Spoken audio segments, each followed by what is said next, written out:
All right, we back at it, man. A 213 come up show presented by AT&T. Chuck Dizzle, DJ Head, West Coast, and all the way from the IE, man. A 2-hour drive? Is that what we doing? Yeah, I drove about 2 hours today. Cam Archer's in the building with us right now, man. Give him the name of the song you submitted, and we'll talk about that and the project and everything leading up to, bro. Yeah, the song I submitted is called Best Interest. Best Interest off the project. It's on my new album, Inside Voices, which is out now everywhere. Go get that. Inside Voices. Yeah. You got like schizophrenia or like? Well, I'm crazy. I don't know if it's schizophrenia, but yeah. No, it was just a lot going on during that time period when I was making that album. Okay. Last summer around then. What was going on?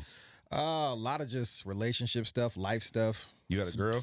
Yeah, girl, deaths in the family. The first time I've ever really experienced like close deaths in my family. So a lot of stuff like that going on. Yeah, it's funny because I actually got a chance to hear the project, and the first thing that I thought, I was like, yo, who fucked his head up? Like, not in a bad way, but I'm thinking like a chick really like either messed you up or like you was going through something really like hard. But as you go through the album, like you said, you realize and you experience, like you go through those experiences of things that you went through as well, man. You being an artist for some time, man, how has this been different than any other time by you expressing these things that you've gone through? Well, normally with my music, I try to always let people know like I have like real emotions going on that helps me, you know, when I'm creating, and it helps to get it out and channel it and funnel it in different ways. But I usually try to mask it. I don't usually try to let people know so much this is really how I'm feeling. You know what I mean? So with this project, I was like, usually that doesn't happen, but I'm gonna just do it. I'm gonna just see how it works out. I'm gonna just get it off my chest, put it on a project, and see how it goes. And this is my most well-received album that I've done so far. What happened with the relationship? It's still going. You still in a relationship? Yeah, it's still going. Oh shit! Made it work. Oh. See, and that's the thing. We would talk about that. We were talking about that recently. Me and Ed were talking about that. As far as relationships, and it comes with sacrifices. It's not just one thing that you just let go and just say, look, this is all on my end, and F what you talking about. Like you have to. It's give and take. You know what I mean? I try to have that, like the beginning of that anyway kind of plays out early in the album, where it's just kind of like, well, you know, fuck it. Yeah, I'm out. What's your least favorite thing about being in a relationship doing music? My least favorite thing about doing a relationship and doing music is my girlfriend is super supportive. So that's the problem. I'm confused. It's because like she wants to be with the t-shirts and shit. She wants to be at everything. Like she wants to be a part, and she thinks everything's like a big deal. I'll just be like, you know, just let it take its course. Okay. We'll see how it goes. Which I appreciate it, but at the same time, I just be trying to be like, yo, relax. So what you're saying is she in the lobby right now. She wanted to come. Yeah. She had like downstairs. She had like a birthday thing she was going to. She's like, no, I'm gonna go to this. I said, no, you don't. No. Just go to Temecula, Go get to your your mom's wine, birthday. sipping on. Look. Yeah, you know, like go and get your whole family against me. You know, so just that. You know, that's all I can really say. I have to support Cam tonight. Like, Yeah, babe, it's okay. cool. So she actually listens to your music. She likes it. She don't. Yeah. Has she ever told you any of your shit was whack? Yes. Damn, And I that's a appreciate keeper. that. Yeah, you gotta have that. I You like gotta that. have that. I fuck with your girl, man. Has it been? No, don't say that. Has it been something that you've liked that she's been resistant towards, or like? Because sometimes when people say that, you can appreciate it, and other times like, nah, I'm still put this out because this is hard. No, absolutely. She's definitely told me I don't really like this song. This isn't like it for me. I'm just like, shit, I like it. Guess what's coming out? It's So, gonna be yeah. track number 5. Yeah, actually. exactly. Now talk about Best Interest though. Like, give us a little background behind that, and you know the process behind it and putting it out as well. Yeah, that was at a point when I was making, I didn't even know this was going to be the album that it was, but I was just making songs. I was just going to the studio with my producer, Gosh Leotis, and I would be like, shout out to my boy. We just would sit there and he'd be like, well, what's been going on with you lately? It's like, I just have a lot of people around me that I'm just not really vibing with as much as I used to vibe with them. And just, I don't really feel like they're out there really looking out for me as much as I look out for them. So it was just getting that off my chest. Like my heart's not really always in the relationships that I'm trying to keep just because I have all this pride and I have all this loyalty, being loyal to a fault when it's really just hurting me at the end of the day. So it was just, you know, getting that off my chest. You know? Is it hard being transparent when it comes to the music? Because I feel like that's a question that we always ask in terms of like what's off limits. Like you guys bare your souls, artists that is, but then there's also those things that just I don't put in the music. I don't do that. For you, did you experience a certain level of breakthrough? Say, you know what, everything's on the table? Yeah, absolutely. Wow. This is the first time I've done that where I was like, I'm not just going to try to make this like, oh, this is a story about this. Like I'm going to put everything out there. This is the first time I've done that on a project. For sure. Yeah. What? So it was just surface level bullshit before? Or? Yeah, it was. You could say that. Yeah, absolutely. I would like my mind and my process was I like to create worlds. I like to create things within my music. So my previous albums, I would do that and I would sprinkle some facts about my life in there. on the undertow of it. You know what I mean? Like, just put it underneath there so you know it's real, but you still are getting this world that I'm creating and building. And this album's just like, nope, this is just me. Damn. No questions about it. Yeah. When you decided to name the project that obviously this song is on, Inside Voices, did your girl take it personal? No, she never does. Okay. So I'm very fortunate for that. Hell yeah. And you got a supportive girl in the music game. That's crazy. What? Yeah. No, because I was gonna say it's usually the other way around. It's usually the fact that the significant other doesn't understand when they have so many shows or late night sessions or things are going on. They're not. It's that they support it, but that's not their world, so they don't immerse themselves into it. Prime example of that, if I may.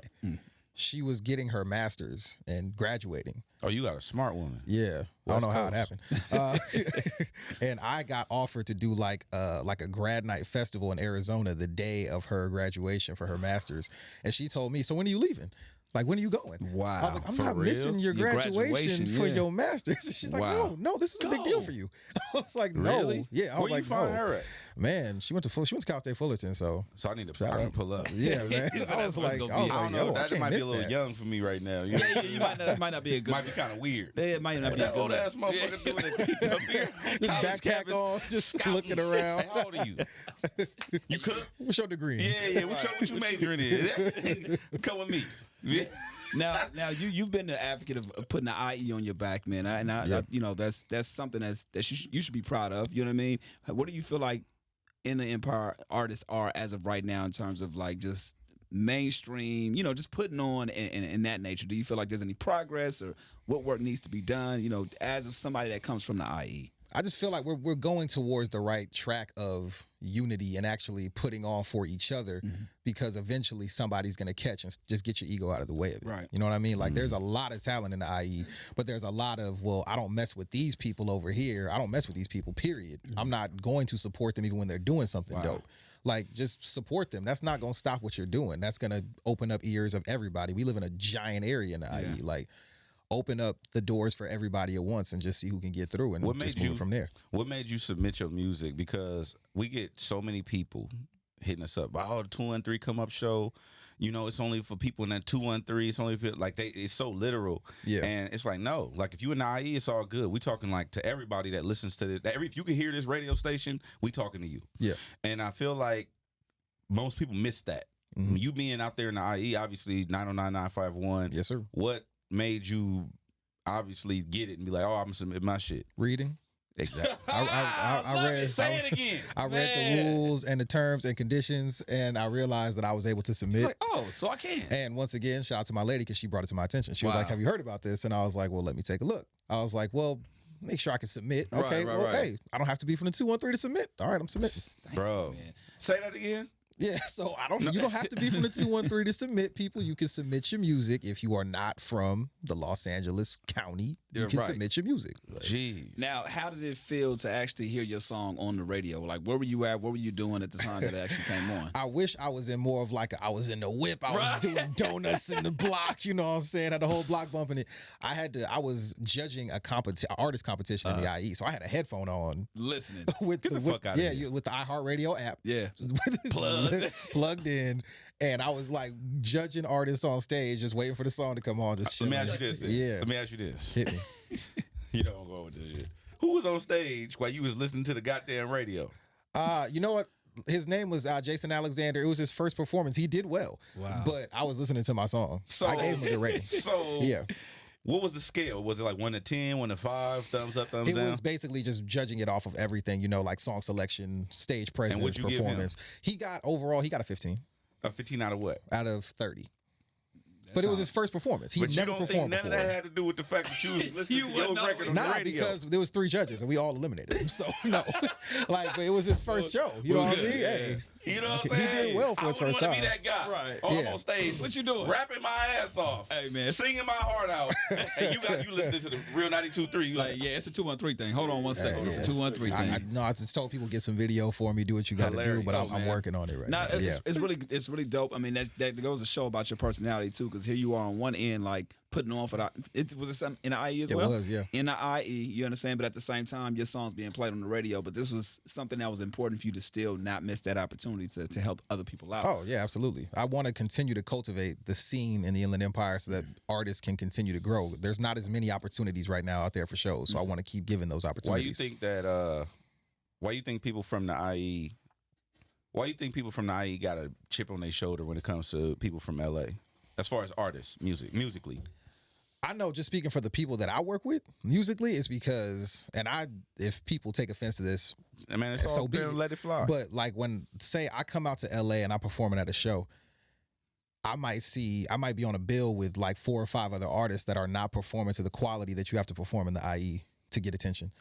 They got their background tracks on. They got 8 niggas on stage. They're playing their own hype man because they don't know all the words to their shit, but they got 50, 60 people in the crowd singing with them. And we're sitting here in the IE to build that audience. I never had my vocals on a track. If I did, I stopped it and said, put the instrumental on. Right. I've done hundreds and hundreds of shows to hone my craft and my artistry. And I'm just going out there shaking hands and making fans one by one. But when we come out here, we see that. And then we kind of hear, oh no, the IE ain't shit. That, you know, the IE, like you're trashing what we're doing, but we're really about the artistry. But at least the people that I work with, that I can speak for. I think that's kind of where the animosity comes, because then people around me who are more hot-blooded than me, or like the younger me was, and they're like, well then fuck LA. Right. And it shouldn't be that way. You know what I mean? Yeah. It shouldn't even be like that. Like we should be working together. You know what I mean? But what changed your perspective? Like you said, that was a younger you. So how did you kind of get out of that mindset? I realized that I'm going to make it as far as I allow myself to make it. I'm my biggest roadblock at the end of the day. It doesn't matter what artist over here is doing or artist over here is doing. What am I doing to surpass that? Because great music is going to surpass whatever the fuck is going on at the end of the day. Make better music and go out there and be sociable and meet people, and you're going to go somewhere. Yeah. Period. Well, this is the perfect opportunity to give people that platform as well. So there's people that, of course, including yourself, you know what I mean, that people should tap into from the IE. What light do you want to shine on to the IE right now? What artists out there should people be checking for that's on the come up out there? One of them's getting played tonight. Finesse the Great is very dope. He's an IE artist. Cam Gnarly is a very dope IE artist. You guys know Noah James, right? Very dope IE artist. CJ Wesley, Stop Playing and Drop Your Album. Dope IE artist. Yeah, call him out. You know what I'm saying? I got to. No Room for Us. Quit Playing and Drop the fucking album. Very dope artist. Sincere. He's dropping another album this year. We got a lot of producers as well. I mean, Oh Gosh Leotis does all my stuff. Nabian. He was on the project as well. Did all the interludes. That shit was amazing. Nabian is an amazing producer. Shout out to him. We got a lot of talent out there, man. There's a lot. Stevie Crooks, another very talented artist. There's a lot of talent just stretching all over the place. I like this new Cam Archer. Yeah, man. I remember a different Cam Archer. I bet you. Yeah. You know what I'm saying? Yeah. I remember a little different Cam Archer. Tell me about this Cam Archer that you know. The old Cam Archer? Yeah. He was a little timid, a little like naive, didn't really like know too much, kind of like very, like you said, very aggressive in his approach in doing things in certain, conversations or certain even performances that I've, may have, caught. I think that the evolution of Cam Archer now is more or less like, I feel like you taking yourself serious. Yeah. I feel like even what you just said about musically, like you putting more of yourself into the music, and it's not just being topical, just not one layer. It's 7 layers to this dip. You know what I'm saying? Absolutely. So I feel like I like that. Is Stone Sober still? Stone Sober is still a thing. It's just Kids Riding he owns like a store now. Oh wow! So he's doing grown up shit. Yeah, he went from like his family had like a discount business they ran, like online, and he took part of that, and he first just started doing yard sales, buying stuff wholesale, and then he bought a space, and now he's buying another space. So he's been on his business grind, but he's dropping an album as well entitled Growth in June, I believe. So look out for that too, because he does amazing music on his own. So what's one thing you have to do before the year ends? The year can't end without Cam Archer doing what? The year cannot end without me maximizing the potential of Inside Voices as far as getting visuals done and taking it further out. I'm doing more shows out of state now as well. So just maximizing this album. I haven't seen. Is there a video for Best Interest yet? Nope. Okay, so there will be a video. I'm shooting videos tomorrow. Actually, I'm shooting like 2 or 3 videos tomorrow. Do you plan on having a video for every single song on the project, or no? I don't like them all that much, but I'm feeling what people like about it, different songs, and like I was telling you earlier, I have to re-record a lot of the album for show purposes and for video purposes. Why's so, that? The album got deleted. Oh, my engineer, snap. That's right. It got deleted in the process of him bouncing it from his computer to his hard drive. My album got deleted. Time out. Wait, walk us through this because this just the come up show. You know, we obviously just been doing this. So you see about the submission process. Mm-hmm. You have to now re-record that particular song because of the That clean is version. correct. Yeah, I saw. You know, obviously knowing that this is going to be on radio. Yeah, it's got to be a clean version. Say that one more time, please. With this song being on radio, artists, please submit clean versions of your music. Thank you. Please. Of good quality. MP3. So you didn't have a clean version and actually re-recorded a clean version just for the competition. That is correct. I hit up as soon as I saw, like, okay, I got to submit. Called Gosh, hey yo, let's get in the studio tonight. Let's re-record the song. Wow. We'll do a clean version. We'll upload it to SoundCloud first. We send it to them that way, and then we'll just send them the clean version MP3 after the fact if they like it. So how pissed would you have been if the song wasn't selected? No, I couldn't have been mad. I mean, because I need to have that It's version clean anyway. version, You okay. never know. Gotcha, You never gotcha. know when you need a clean version. Exactly. Yeah, so Thank you, goddammit. you know, it's a learning experience. You I feel me? appreciate you. You know what I'm saying? I don't think I've seen DJ Head shake somebody's hand in years. Man, I don't like people like that. Yeah, he's a germaphobe. Like, so You know what I'm that's saying? interesting. But I appreciate the effort and going into what he had to do to get his Of shit course, on, man. on I the mean, 213 Come Up Show. That's amazing. I mean, that didn't even coming down here 2 hours, man. We You appreciate can't your pass time. up opportunities like this. Absolutely. Like, period. You don't know when these opportunities are going to happen again. So So let Make the it work. people know how they can get in contact with you again, where they can find you, what's out, and all that good ish. absolutely. My name is Cam Archer on Twitter at Cam Archer, CAMARCHER. That's the same on Spotify, Apple Music, SoundCloud, wherever you look. That's the same on Facebook. That's the same on YouTube. Look me up. Website's getting built now. Some weird white director has my actual name's website, so I need to build a different one or get him out the paint. But we working on that. We gonna make that work. Visuals coming soon. Shows out of state. Everything. I'm going to Portland in August. I'm going to Seattle in August. Probably going back to New York in September. So yeah, we're making it work. Crazy, man. Cam Archer, we appreciate you coming on through. It's 213 Come Up Show. Chuck Dizzle, DJ Head. West Coast. Y'all.